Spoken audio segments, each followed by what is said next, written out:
జై శ్రీమన్నారాయణ. శ్రీమతే రామానుజాయ నమః. కృష్ణం వందే జగద్గురుం.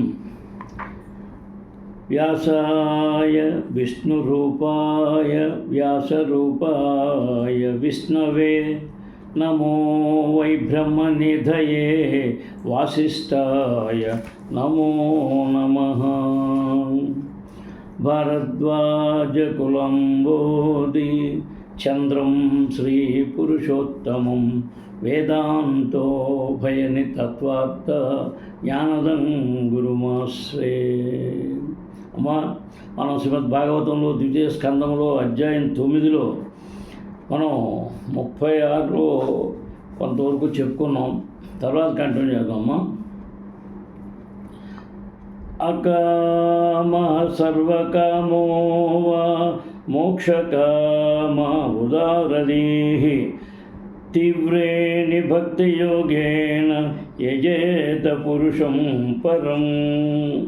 మనుషుడు కోరికలతో నిండి ఉన్నను లేదా కోరికలు లేకున్నను పూర్ణత్వం కొరకై ఈ అమోఘము భక్తియోగ పదమును అనుసరించవచ్చును. సమస్త దేవీ దేవతలకు దేవదేవుడు శ్రీకృష్ణ భగవానుడే మూలము కనుక వారందరినీ సంతృష్టిపరచుటకు మనుషుడు ఆతురత పడవలసిన అవసరం లేదు. వృక్షమూలమునకు అంటే మూలమునకు నీరు పోయుట ద్వారా మనుజుడు కొమ్మలను రెమ్మలను పోషించుచు జీవనము కలిగించున్నట్లుగా శ్రీకృష్ణ భగవానుని సేవించడం ద్వారా అతడు అన్యముకు శ్రమలేకనే దేవీ దేవతలందరినీ అప్రయత్నముగా సేవించిన వాడుగును. భగవానుడు సర్వవ్యాప్తి అయిన వాడు కనుక అతని సేవ సైతము సర్వవ్యాపకమై ఉన్నది. స్కంద పురాణమునందు ఈ సత్యము ఈ విధముగా సమర్థించబడినది. అర్చితే దేవదేవేశే శంఖచక్రగదాధరే అర్చితా సర్వదేవాః శూర్యతః సర్వగతో హరిః. శంఖచక్ర గదా పద్మధరుడకు దేవదేవుని అర్పించినప్పుడు నెక్కముగా ఇతర దేవతలందరూ అప్రయత్నముగా అర్పింపబడుదురు. పూర్ణ పురుషోత్తముడకు శ్రీహరి సర్వవ్యాపకుడుగుడే అందులకు కారణము కనుక కర్తృత్వ ఉద్దేశపూర్వక నిమిత్తమాత్ర సంప్రదానార్థక సంబంధార్థక ఆశ్రయార్థకాది అన్ని పరిస్థితుల యందును ప్రతి ఒక్కరూ వట్టి భక్తియోగముచే లాభం పొందగలరు. భగవానుని అర్పించువాడు అర్పింపబడు భగవానుని అర్చించడం గల కారణము తత్కార్యమునకు అవసరముగు అని మూలము అట్టి అర్చనము జరుగు స్థలము మొదలగు అంశములన్నీ ఆ కార్యముచే లాభపడగలవు. భౌతిక జగత్తు ప్రళయ సమయమునను భక్తియోగ విధానమును అమలుపరచవచ్చును. కాలేన నష్ట ప్రళయే వాణీయం వేదముల రసింపకుండా కాపాడును గనుక భగవానుడు ప్రళయమందును అర్చింపబడును. అతడు ప్రతి యుగమందును ఆరాధింపబడును. శ్రీమద్భాగవతమున 12:3-5 తెలుపబడినట్లుగా కృతే అధ్యాయతో విష్ణుం త్రేతాయాం యజతో మఖైః ద్వాపరే పరిచర్యాయాం కలౌ తద్దరి కీర్తినాత్. విష్ణు పురాణము అంటే విష్ణు పురాణం ఈ క్రిందముగా వ్రాయబడి ఉన్నది. నిస్తన్మహచ్చిద్రం సమోహ సచ విభ్రమః యం ముహూర్తం క్షణం వాపి వాసుదేవం చింతయేత్. పూర్ణ పురుషోత్తముడు వాసుదేవుని స్మరణమును క్షణమాత్రము విడిచినప్పటికీ అది గొప్ప నష్టము, గొప్ప భ్రాంతి, గొప్ప విపరీతమే అయి ఉన్నది. జీవితమునందరి అన్ని స్థితుల యందు ఆ దేవదేవుని అర్చింపవచ్చును. ప్రహ్లాదుడు పరీక్షిత్ మహారాజు తల్లి గర్భము అందున్నప్పుడే భగవాను అర్చించిరి. కేవలము 5 ఏళ్ల చిత్తప్రాయం నాడే ధ్రువుడు శ్రీకృష్ణుని అర్చించెను. పూర్ణ యవనమునందును భక్తాంబరీషుడు భగవానుని ఆరాధించెను. వృద్ధావస్థయందు ధృతరాష్ట్రుడు భగవానుని అర్చించెను. దేవదేవుని అజామిలుడు తన మృత్యు సమయమున అర్చన చేయగా చిత్రకేతు స్వర్గ నరకములు రెండింటి యందును అతనిని అర్పించాను. నరలోక వాసులు పవిత్రైన ఉచ్చరించుట ఆరంభించినంతనే వారు స్వర్గలోకమునకు ఉద్ధరింపబడుట ఆరంభమైనని నరసింహ పురాణమునందు తెలుపబడినది. ముచ్చేత ఎన్నాయుదితే నరకోపి అని పలుకుతూ దుర్వాసమును సైతము ఈ అభిప్రాయమును సమర్థించినారు. అనగా కేవలము పవిత్ర హరినామమును కీర్తించడం ద్వారా నరకలోకవాసులు వారి నరకయాతన నుండి విడుదలను పొందిరి. కనుక సుఖదేవ గోస్వామి పరీక్ష మహారాజునకు తెలియజేసిన శ్రీమద్భాగవత సారాంశమేమనగా, ఏతన్నిర్విద్యమానానాం ఇచ్చతామకుతో భయం యోగినాం నృపనిర్ణీతం హరేర్నామాను కీర్తనం. ఓ రాజా, చివరకు నిర్ణయింపబడిన లేమనగా సన్యాసాశ్రము నందున్న వారు యోగులు కామ్యకర్మ భోగపరాయణులు అని ప్రతి ఒక్కరూ తమ యత్నములందు వాంఛిత జయమును సాధించుటకు పవిత్ర హరినామము నిర్భీతిగా కీర్తింపవలసి ఉన్నది. శ్రీమద్భాగవతము 2:1-11.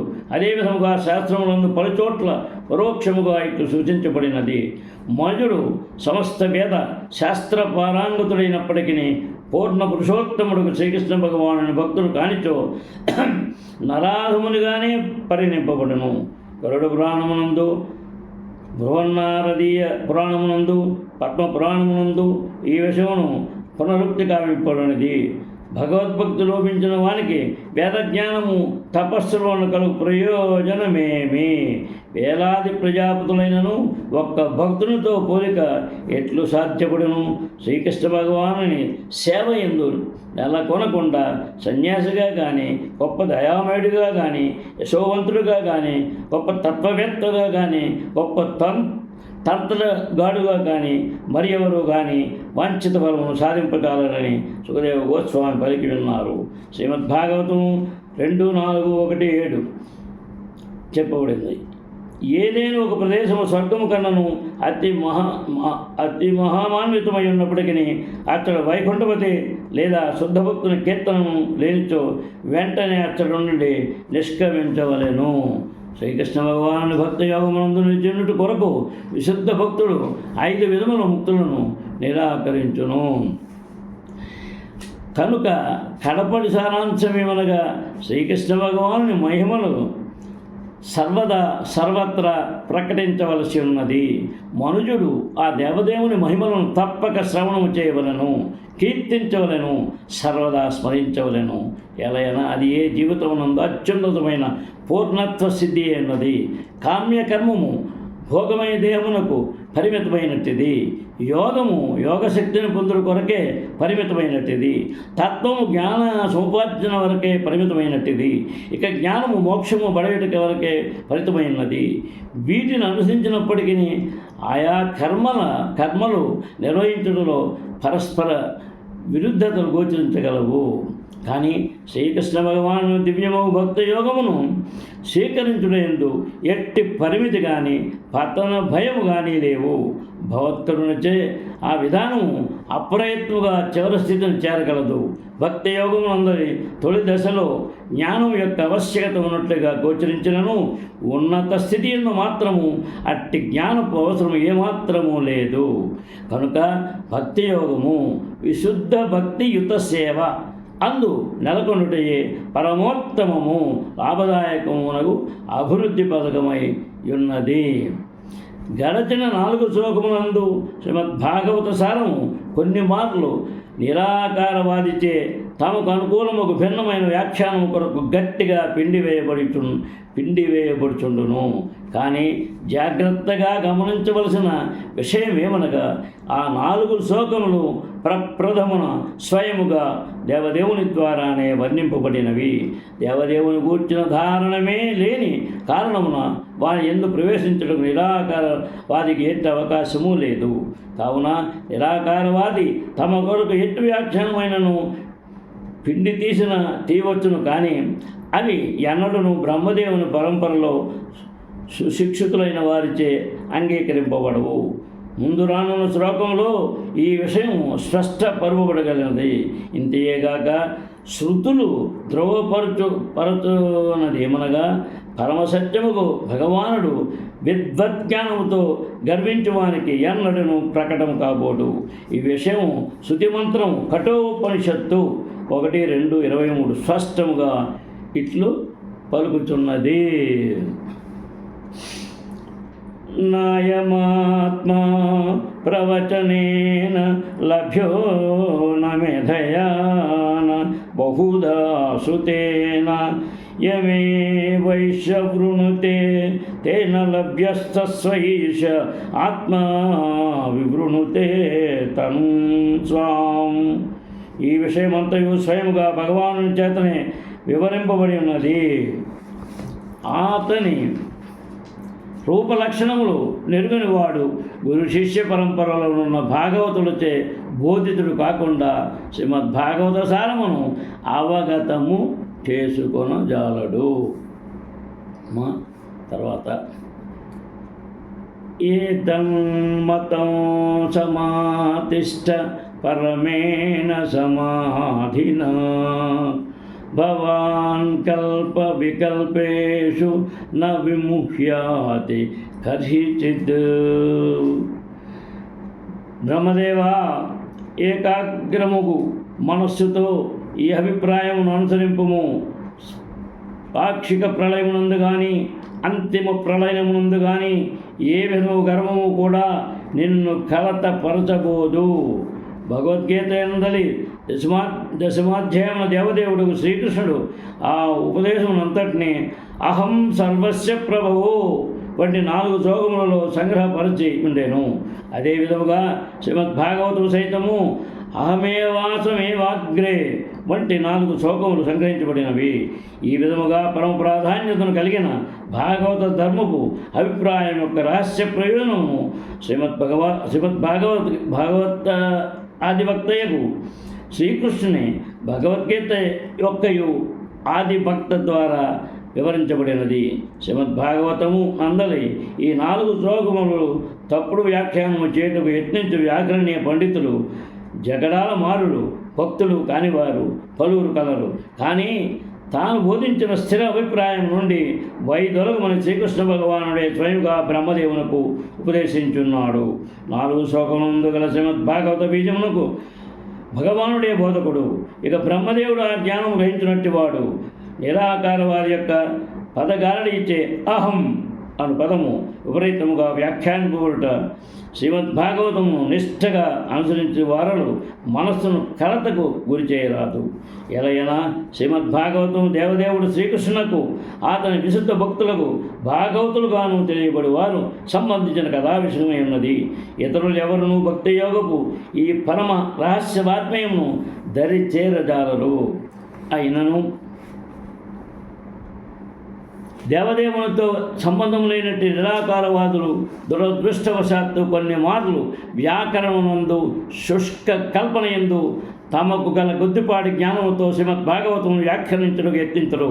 కనుకనే ఎవరైనాను నామమాత్ర వ్యాకరణ పండితుల లేదా అల్పజ్ఞులైన ఇతర జనుల అభిప్రాయం ఇచ్చే తప్పుద్రో పట్టక పరంపరా విధానము ద్వారా మనసును సదా చక్కగా స్థిరపరచవలెనని భగవానుడు బ్రహ్మదేవునకు అతని ద్వారా బ్రహ్మ సంప్రదాయములోని సమస్త భావితర భక్తులకు హెచ్చరిక చేయుచున్నారు.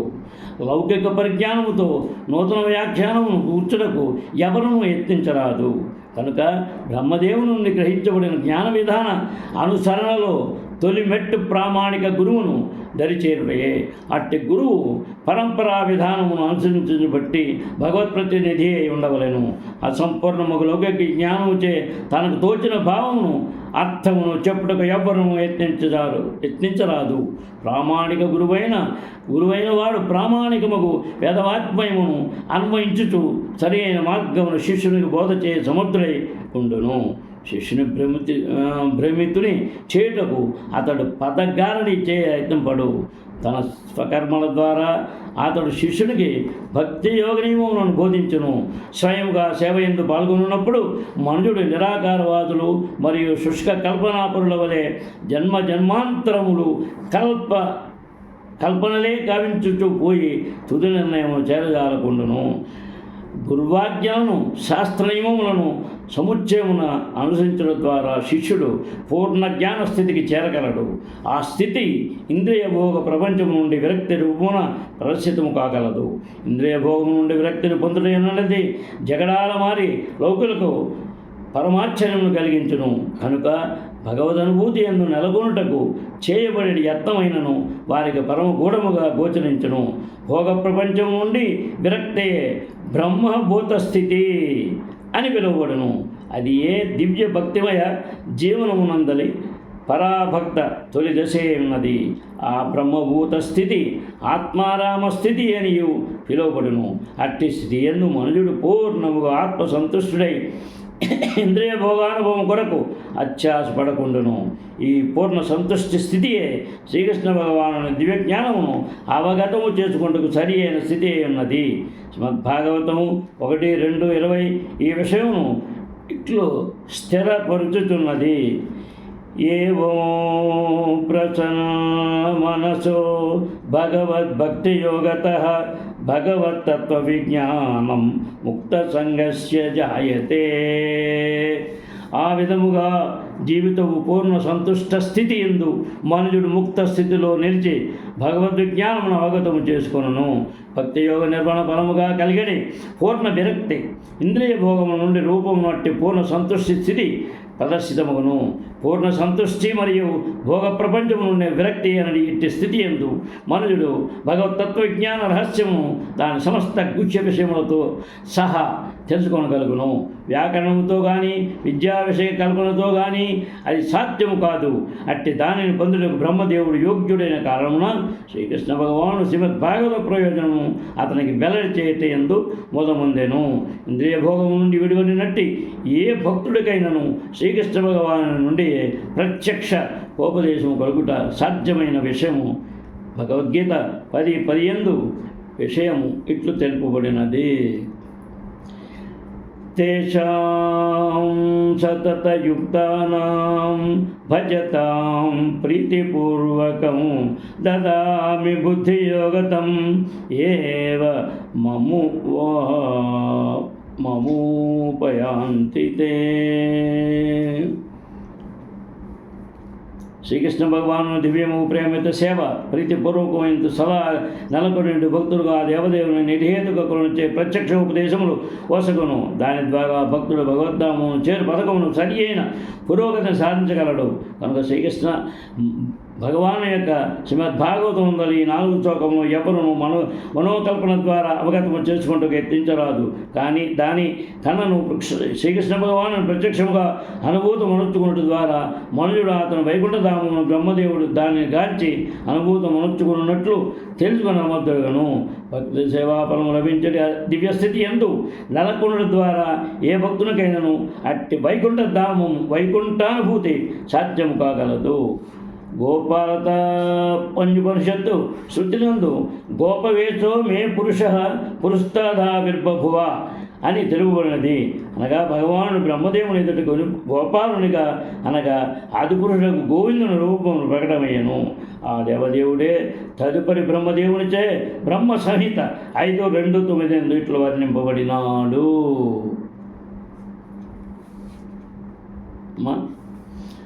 చింతామణి ప్రకర సర్వసుకల్ప వృక్ష లక్షావృతేషు సురభిరపాలయంతం లక్ష్మీ సహస్ర శత సంభ్రమ సేవ్యమానం గోవిందమాది పురుషం తమహం భజామి.